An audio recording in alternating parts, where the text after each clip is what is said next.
gentlemen, on this momentous day, we stand united with hearts full of pride and patriotism. As we celebrate the Republic Day of our great nation, this day marks the birth of our Constitution, a powerful symbol of our sovereignty, justice and equality. It is a day to honor the indomitable spirit of those who fought for our freedom and those missionaries who carried the path toward a united and progressive India.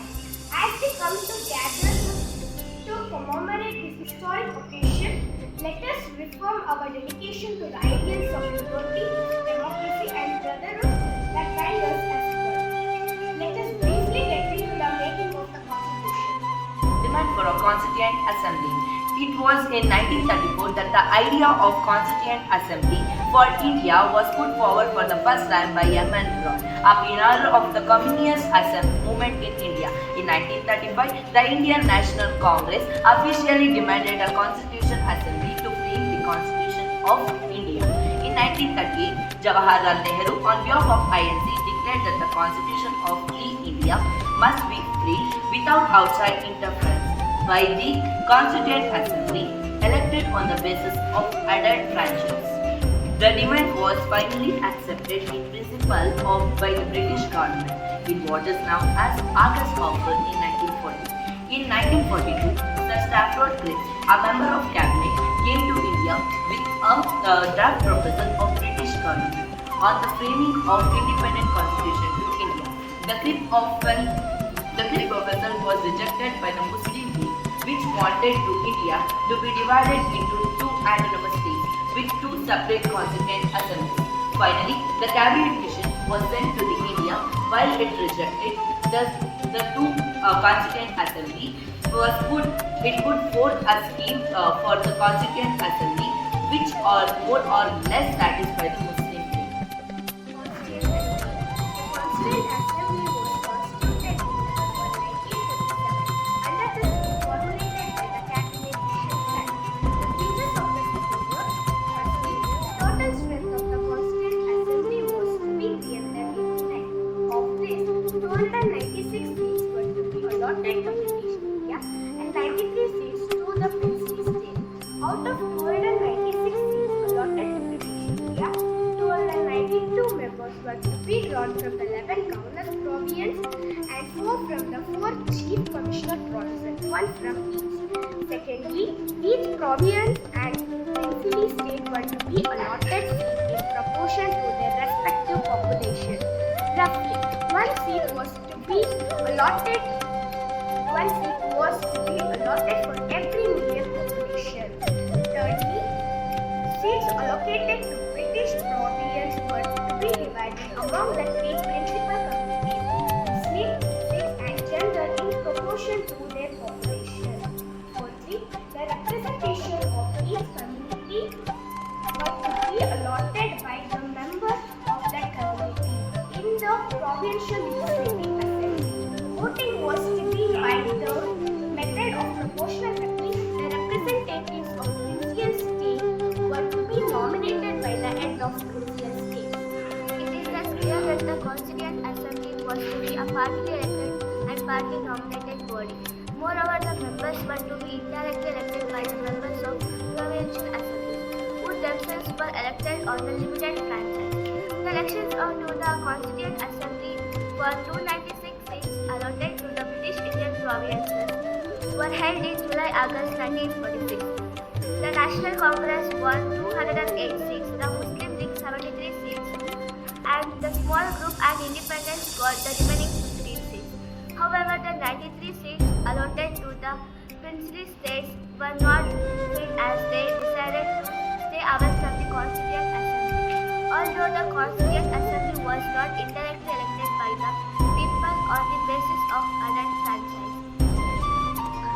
The assembly comprised representatives of all sections of Indian society: Hindus, Muslims, Sikhs, Anglo-Indians, Indian Christians, SCs, STs, including women. All of these sections.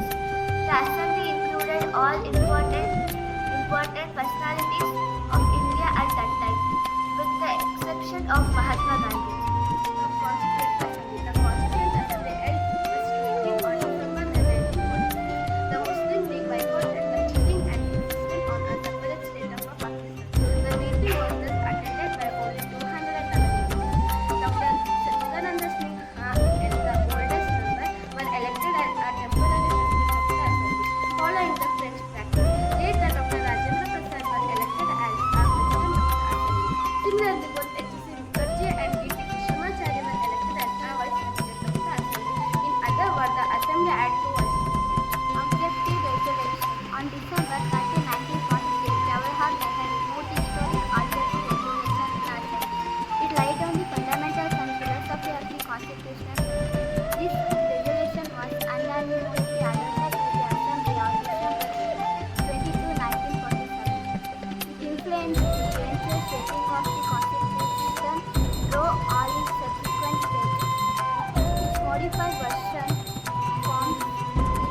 adopt the national anthem on January 24, 1950. Fourthly, it adopted the national song on January 24, 1950. At last, it elected Dr. Rajendra Prasad as President of India on January 24, 1950. Now the Constituent Assembly had standing session over 2 years, 11 months and 18 days.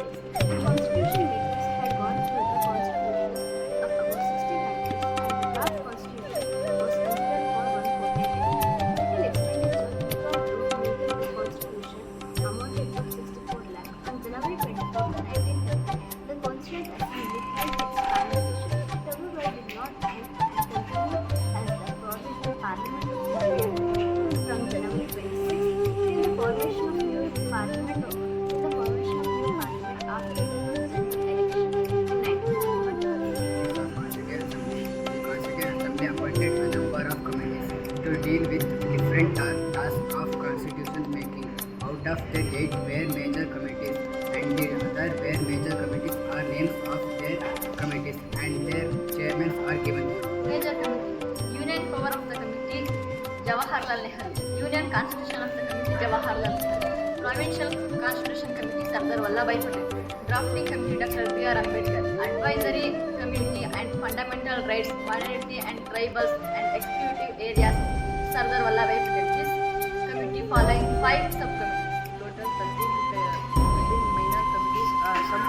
Some of them are firstly Finance and Staff Committee, Dr. Rajendra Prasad. Secondly, the Credential Committee, Allaji Krishna Swami Iyer. Thirdly, House Committee, D. Pachavi Sita Ramaya. Fourthly, Order of Business Committee, Dr. K.M.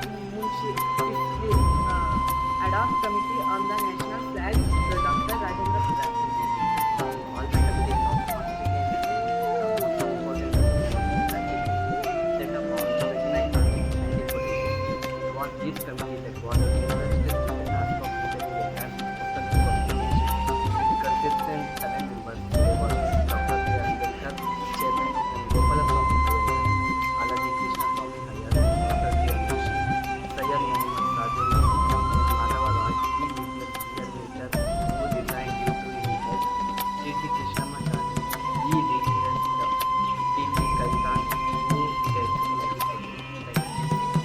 The proposal of the various committees to get the first draft of the Constitution of India, which was published in February 1948. The people of India were given 8 months to discuss the draft and propose amendments. In the light of the public comment, draft and suggestions, the drafting committee prepared a second draft which was published in October 1948. The drafting committee took less than 6 months to prepare its draft.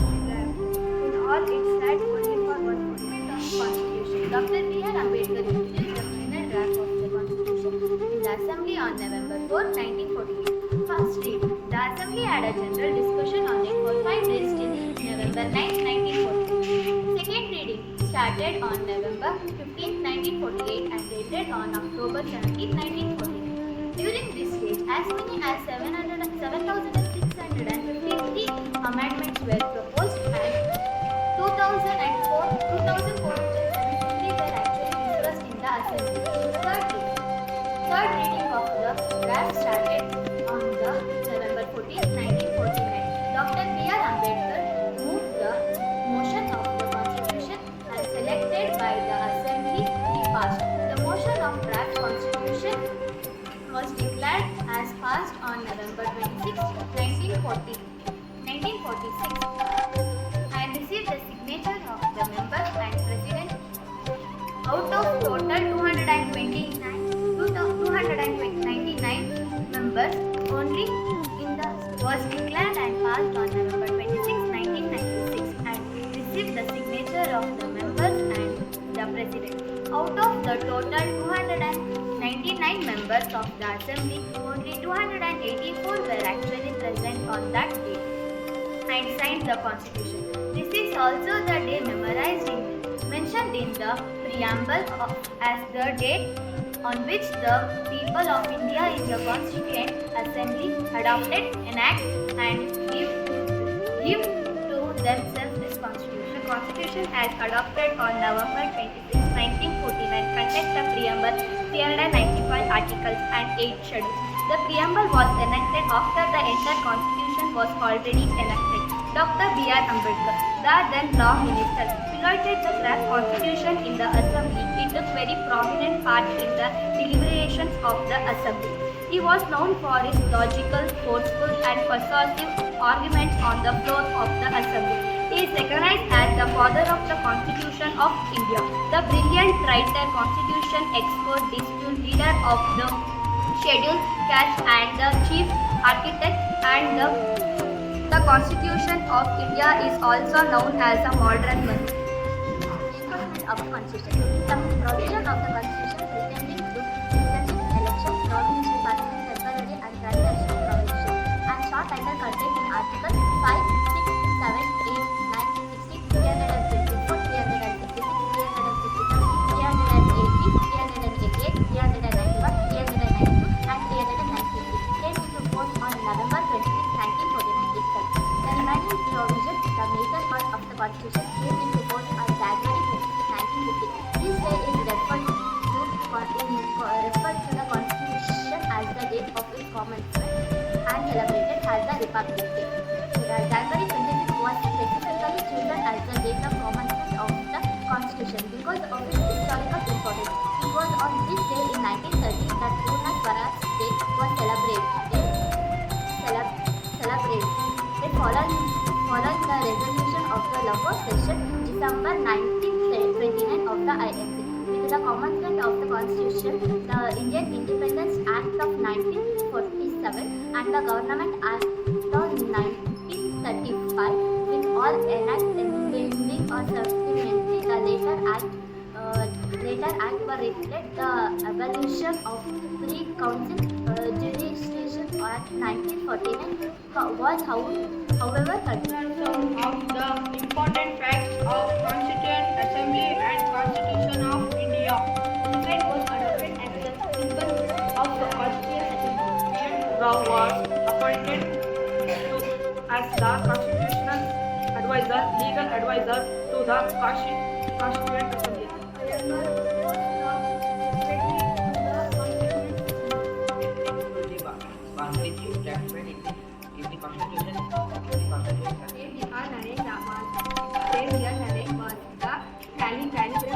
Paragraph of the Indian Constitution, the original Constitution was the handwriting by his soul. The original version was modified and decorated by artists from Santiniketan, including Nand Lal Bose and Manohar Ram Manohar Sinha. Illuminated and ornamented the original preamble calligraphy by Prem Vihar Rai Zada.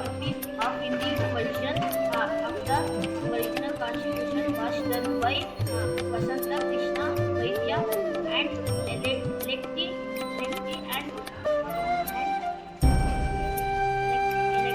decorated and illustrated by Nanda Lal. Unwavering pride and profound gratitude, we salute our great heroes whose courage, sacrifice, and unfailing dedication have safeguarded the freedom we hold, ensuring that their legacy lives on in the hearts of every citizen. Happy Republic.